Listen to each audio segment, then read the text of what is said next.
Hello மக்களே, குடும்ப அட்டைதாரர்களுக்கு நல்ல செய்தி. ரேஷனில் பாமாயிலுக்கு பதில் இந்த பொருளா? தமிழக அரசு முடிவென்ன?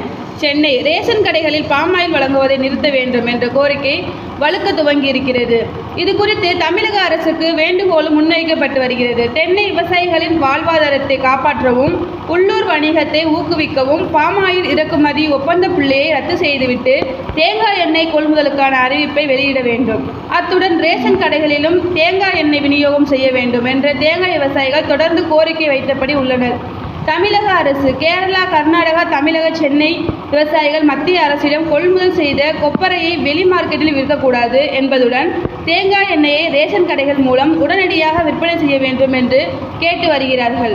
அது மட்டுமல்ல, திமுக ஆட்சிக்கு வந்ததுமே ரேஷன் கடைகளில் பாமாயிலுக்கு மாற்றாக தேங்காய் எண்ணெய், கடலை எண்ணெய் மானிய விலையில் விற்பனை செய்யப்படும் என்று அறிவித்திருந்த நிலையில் அதனையும் ஏன் நிறைவேற்றவில்லை என்று கேட்டு தமிழகம் முழுவதும் போராட்டங்கள் நடத்தி வருகிறார்கள் விவசாயிகள்.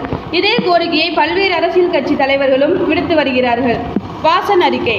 அந்த வகையில் தமாக தலைவர் GK வாசனும் தமிழக அரசுக்கு வேண்டுகோள் விடுத்துள்ளார். இது குறித்து அறிக்கை ஒன்றினை வாசன் வெளியிட்டிருக்கிறார். அந்த அறிக்கையில் உள்ளதாவது: தமிழகத்தில் ரேஷன் கடைகள் மூலமாக பொதுமக்களுக்கு அரிசி விலையில்லாமல் வழங்கப்பட்டு வருகிறது. இது தவிர மானிய விலையில் கோதுமை, சர்க்கரை, பாமாயில், மண்ணெண்ணெய் போன்ற அத்தியாவசிய பொருட்கள் வழங்கப்பட்டு வருகின்றன. அரிசி அட்டைதாரர்கள், சர்க்கரை அட்டைதாரர்கள் என 2 வகையான ரேஷன் அட்டைகள் பிரிக்கப்பட்டு ஒவ்வொரு மாதமும் பொருட்கள் வழங்கப்பட்டு வருகின்றன.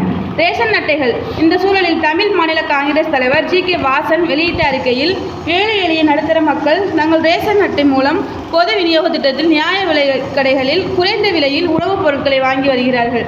பொதுமக்களுக்கு பயனுள்ள பொருட்களை வழங்குவது அரசின் கடமை. பொது விநியோக திட்டத்தின் மூலம் நியாய விலை கடைகளில் அரிசி, பருப்பு, எண்ணெய் வழங்கப்படுவதாகவும் குறிப்பாக பாமாயில் வழங்கப்படுகிறது. பாமாயில் பெரும்பாலும் அயல் நாடுகளிலிருந்து இறக்குமதி செய்யப்படுகிறது.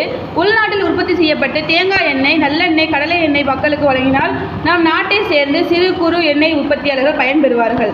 கடலை எண்ணெய் அப்படி செய்வதன் மூலமாக உள்நாட்டு வருமானமும் உயரும். தேங்காய் எண்ணெய், நல்லெண்ணெய், கடலை எண்ணெய் சமையலுக்கு பயன்படுத்தும் போது பல்வேறு பயன்களும் உள்ளன. இதனால் பல்வேறு உடல் நோய்கள் தடுக்கப்படுகிறது, கட்டுக்குள் கொண்டு வரப்படுகிறது. ஆகவே ரேஷன் கடைகளில் பாமாயில் வழங்குவதை நிறுத்த வேண்டும். அதற்கு பதிலாக உடல் ஆரோக்கியத்தை தரும் உள்நாட்டில் உற்பத்தியாகும் எண்ணெய்களை வழங்க வேண்டும் என்று மத்திய, மாநில அரசுகளுக்கு கோரிக்கை விடுத்துள்ளார் GK வாசன். தேங்க்யூ.